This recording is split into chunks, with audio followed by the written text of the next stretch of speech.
Thank you very much. I'm going to do a short presentation, and then we'll follow with Edgardo a little bit of an interview format. But I want to start by, first of all, congratulating founder and chairman Manny Medina for this third successful eMerge Americas. He's been a real force for innovation, not just in Miami, but through the entire hemisphere and globally. And the University of Miami has been a proud global sponsor of eMerge Americas since the beginning. I am delighted also that many University of Miami students, faculty, and staff members, as well as members of the administration, are here today. I want to talk with you about our hemispheric innovation strategy. The University of Miami will be celebrating its centennial, its 100th years, in 2025. It's a 91-year-old university, and as we look towards our new century, we've formulating a vision which is guided by 4 articulating aspirations. And I see that all of you have on your seats a copy of the speech I gave at my inauguration on January 29, and it's all there. And the 4 aspirations are, first, to be the excellent university, meaning we pursue the highest standards in research, in education, and in everything we do. At the same time, we want to be the relevant university, connected to the most pressing problems of our local and global community and providing solutions and ways of addressing those problems. We also aspire to be the hemispheric university, meaning that we take full advantage of the strategic value of our location here in Miami as the crossroads of the Americas, and from there, connecting globally, because we are located in one of the most cosmopolitan cities in the world. And finally, we want to be the exemplary university, meaning that we provide an example or model to the society of which we are a part by promoting values and behaviors such as diversity, tolerance, the capacity for the free exchange of ideas, which is at the heart of any effort of innovation. Today, I'm going to talk about how these 4 aspirations, to be the excellent, the relevant, the hemispheric, and the exemplary university, how do they relate to the effort towards technological innovation? So let me start with the excellent university. There, the most relevant element is, the most important element, is our investment in basic and applied science and engineering. At my inauguration, I was able to announce a gift for $100 million from Dr. Philip and Patricia Frost to be invested exactly in improving and strengthening our capacities in basic and applied sciences and engineering. Along with another $80 million that the university will be putting forward, this represents an important investment to strengthen our capacity. But as I said before, as we pursue excellence, we also want to build a bridge that connects science to solutions. And that's what makes us relevant to address the most pressing problems like climate change. And by the way, this week we've released a major report on everything the university is doing around climate change. And as we become relevant in terms of our efforts in technology, we want to develop this initiative on hemispheric innovation and technology, which connects, of course, to our aspirations of taking full advantage of the value of our geographic location in this great city of Miami. That's also related to an effort we're undertaking to develop a hemispheric university consortium. A consortium among a limited number of universities throughout the entire hemisphere, where we look for complementarities, certainly in education, but also in research. And as I will mention in a moment, and that obviously has direct relevance to our efforts in the innovation space. And so together, we're in the process of designing and developing what we're calling the Hemispheric Innovation and Technology, or HIT, initiative. This initiative has 2 dimensions. It has an inward-looking dimension, where we try to look at the enormous reservoir of talent that we have among our faculty at the University of Miami, but it also has an outward-looking dimension, in which we try to connect through this consortium and through partnerships with industry and governments throughout the entire region with other centers of where there's critical mass of researchers, engineers, and innovators. Because if you look, especially throughout Latin America, There are many parts of Latin America that actually have the critical masses. But very often, what you find missing are all the other elements that constitute a robust innovation ecosystem. The regulatory frameworks are not conducive to innovation. There's limited access to venture capital. If you develop a startup and you want to do an initial offering, you want to take it to the public markets, the stock exchanges are not conducive to that. They're dominated by conventional firms. And finally, the access to the main market, which is in the United States, may be limited. So we believe that partnering with leaders of our community, there's this outward dimension. If you look at every single major innovation ecosystem, along with startups and venture capitalists and all the other elements of that ecosystem, at the heart of that ecosystem, there's a comprehensive research university.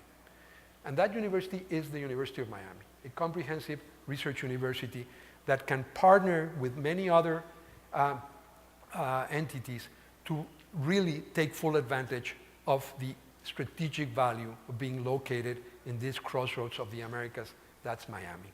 So for the outward-looking, for the inward-looking component, we are relying on knowledge translation, helping our scientists move their discoveries into the commercialization of their products and providing a full array of services. And for the outward-looking dimension, we're looking forward to partnering to constitute truly a hemispheric hub centered here in Miami. For both of us, the key concept is the idea of an innovation cycle. And let me devote the last few minutes to describing what are the main elements of that innovation cycle. So first, we start with basic research and idea generation. This is the core element. This is where everything gets started.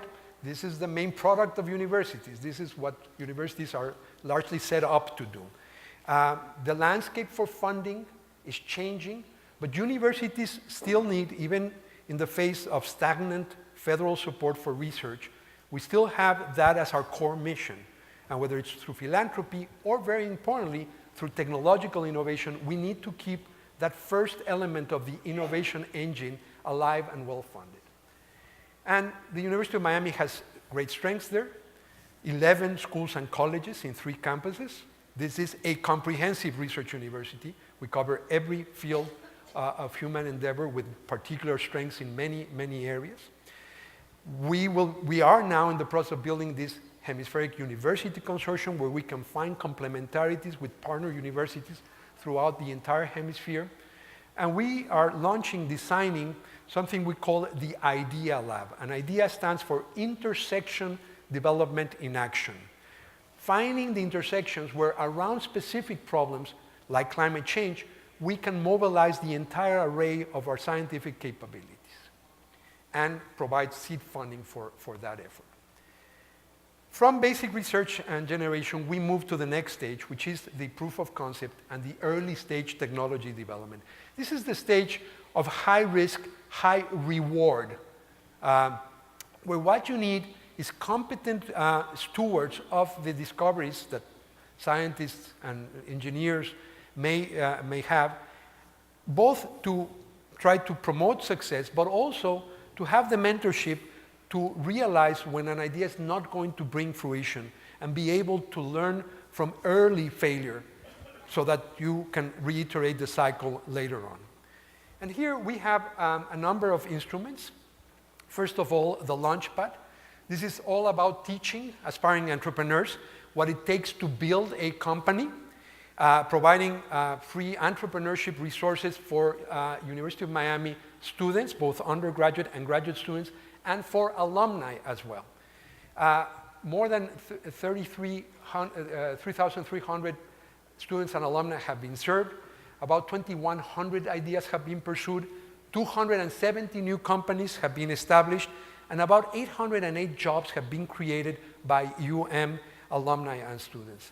When we talk about career centers, in the 21st century, it's not just about helping our graduates find their first job. It's very often helping our graduates design, invent their own first and future jobs. And that's what the Launchpad is about. The Blackstone Charitable Foundation has used the Launchpad as a model and has disseminated this model among a whole array of peer institutions. We have eInnovation, which is our team that's focused on protecting, transforming, and guiding faculty innovations, that inward-looking dimension that's very important. And there we have the Coulter Center for Translational Research, which provides funding and business development support for our most promising technologies in the life sciences, as well as the Office of Technology Transfer, which focuses on protection and licensing of innovations into startup or established companies. Since eInnovation was established 4 years ago, we have tripled license agreements, covered patent costs, and quadrupled IP revenue. 75% of the startup companies have been formed in this short period of time, including now our first IPO, which is related to a vaccine for lung cancer. So this is a critical stage where we need to have this go, no-go decisions, and eInnovation provides all of that. In addition, we're very happy that we've been partnering with the Cambridge Innovation Center, a leading space that precisely creates this complex ecosystem. CIC has been working with universities and other partners to broaden outreach and develop the entire ecosystem with over 1,200 startup companies and about $7 billion in venture capital that has been housed in CIC facilities. They have now moved. They are now a tenant at the University of Miami Life Science and Technology Park, which now puts that first building of the Life Science and Technology Park at 100% occupancy. And so that's another element, as well as accelerators, where the accelerator space is really growing here in Miami, helping turn ideas into reality by providing a boot camp environment that allows the rapid testing of ideas. So when we pass this tough part of the high risk, high reward, we are fully into product development. And of course, for ideas that make it through proof of concept, this is just the beginning of the journey. You still need continued product development. You need to secure funding, identifying and creating the networking that allows us to identify angel or private investors, venture capital, corporations, foundations, government. All of that is part of that ecosystem. And then finally, moving through the regulatory approvals, where, of course, there are many, many challenges that require expertise. And finally, partnering with industry for licensing agreements, potential agreements. And when we're at that stage, then we can move to the product launch and marketing, which means, you know, you've been successful, you've developed the product, you need then to get the word out, break into established market, or disseminate disruptive new technologies. And here is where we can, where universities come back into the scene, because we're fully into knowledge translation. We start doing outcomes research. Did this innovation actually work? Did it solve the problem it was intended to solve? And then as we move successfully along the innovation cycle, funding is generated, and that allows us to identify new challenges, and that's where we close this virtuous cycle of innovation. Because then you have funding to restart the basic engine of basic research and idea generation. So this is the broad idea of the HIT initiative, the Hemispheric Innovation and Technology Initiative. And I'd like to leave you with a quote that I think captures a lot of the spirit. This is from the Council on Competitiveness report of the US, which says the following. Despite the virtual closeness enabled by information technology advances, and here comes the key idea, innovation remains a contact sport that is best pursued through personal interactions at every stage in the game, every stage in that cycle. And in particularly, the application of knowledge, the translation or application of knowledge, occurs faster when industry and universities maintain close working relationships. This is what I believe Miami is uniquely positioned to generate, this contact sport. So we can become known not just by another contact sport, namely football, but also by the contact sport of innovation.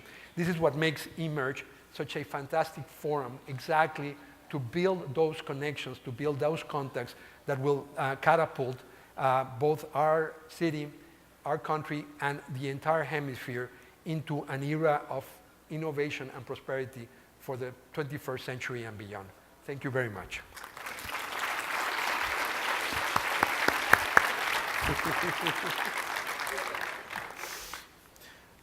Now it's my turn.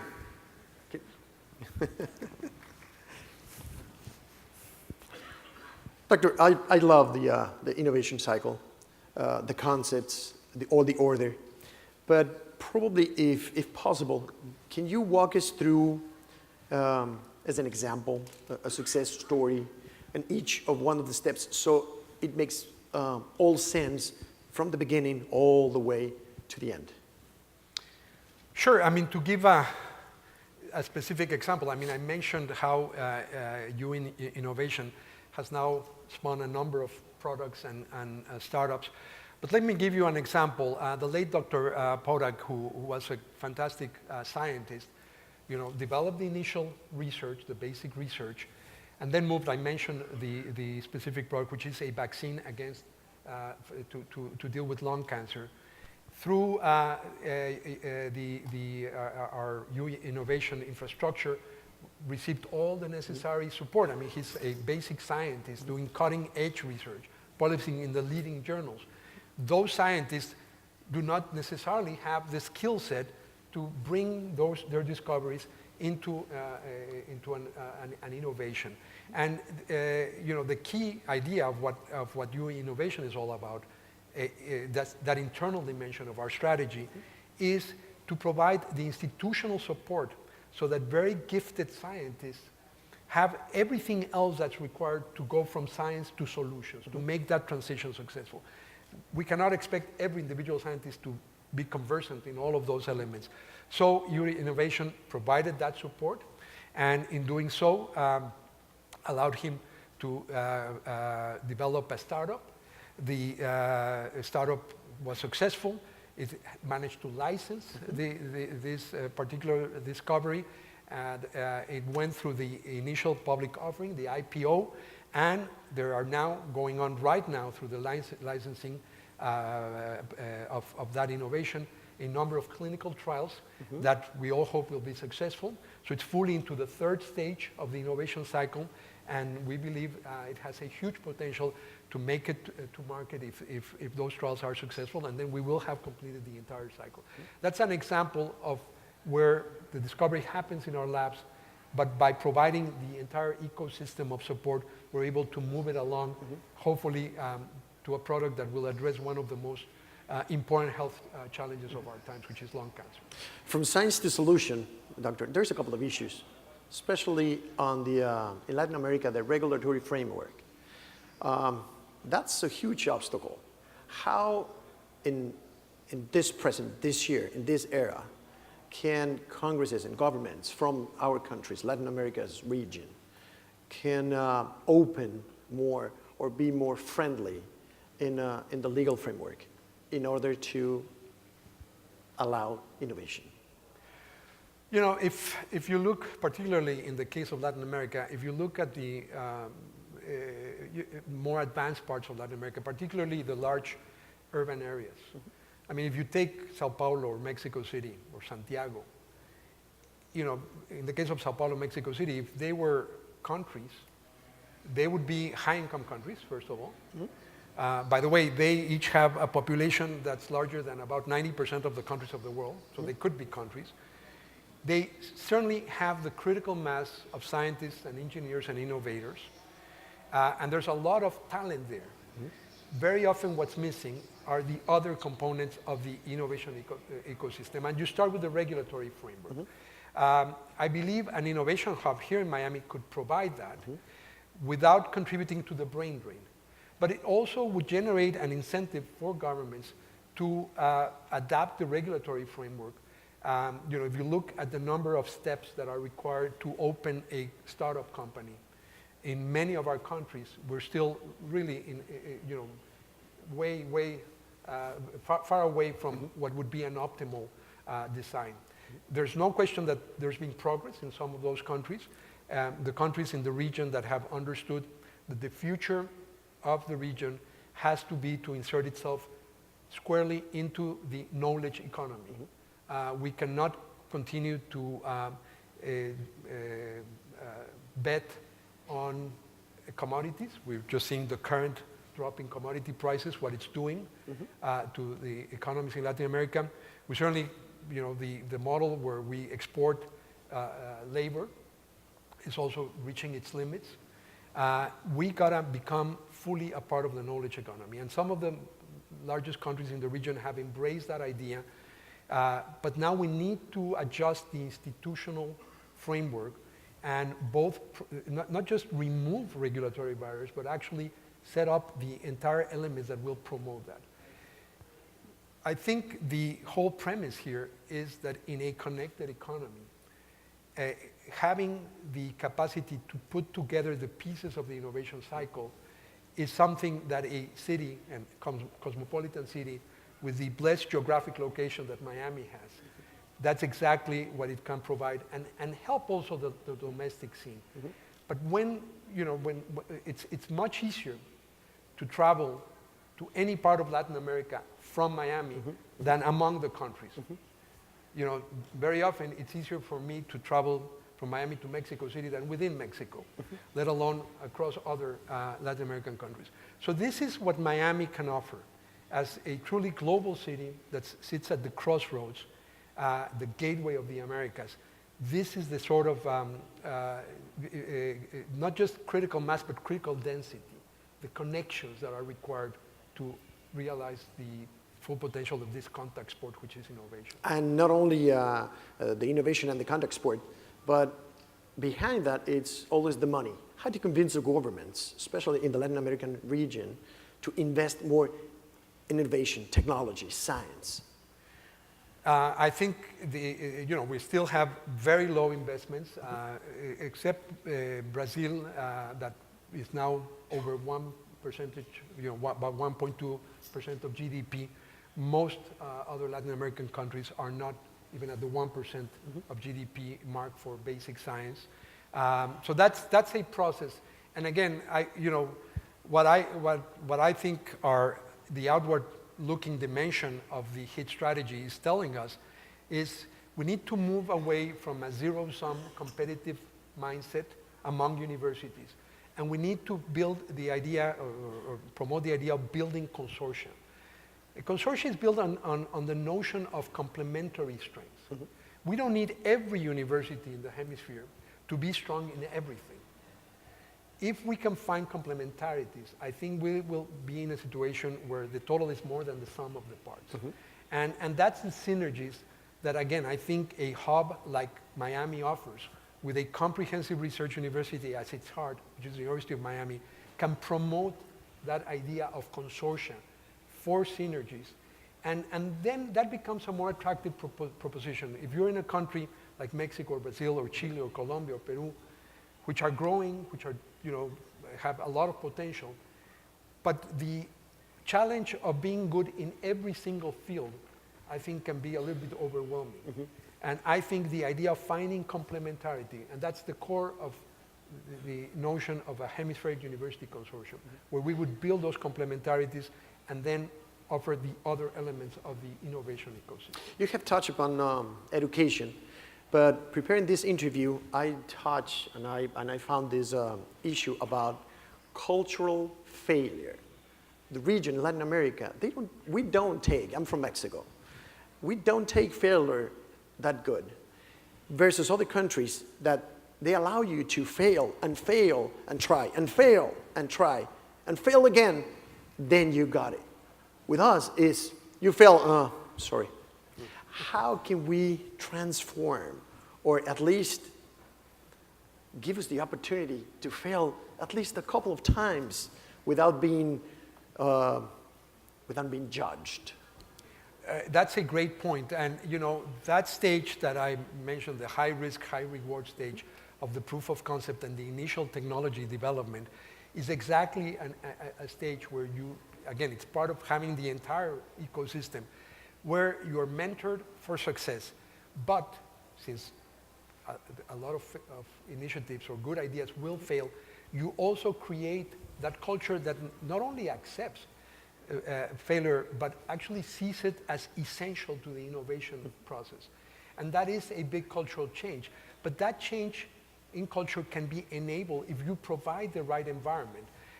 You know, what happens when you build spaces where you have innovators co-located with venture capitalists is, as one idea fails, those people, these are, you know, actual people, talented people, innovators, recycle and reinvent themselves because they are in this contact sports space. It will require that change in mentality that sees failure not just as inevitable and acceptable, but actually as a desirable part of the innovation ecosystem, because you learn from that.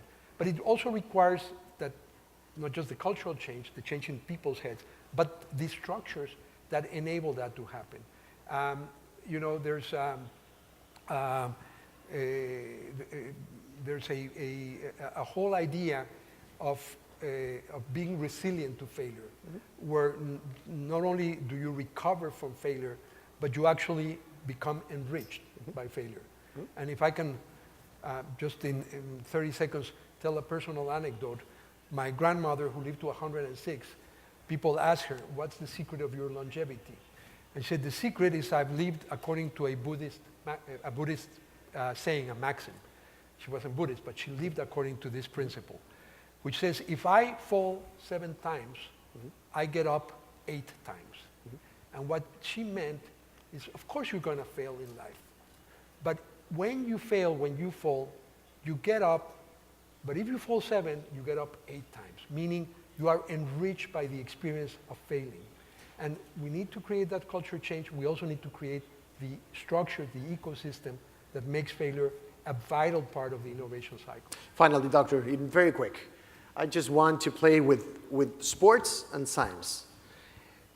Would it be possible to see in 5, 10 years the Messis in science? What I mean is all the good soccer players from Argentina, from Mexico, Uruguay, you name it, Colombia, or Africa, they play in Europe. They play even in Mexico. They play especially in Europe.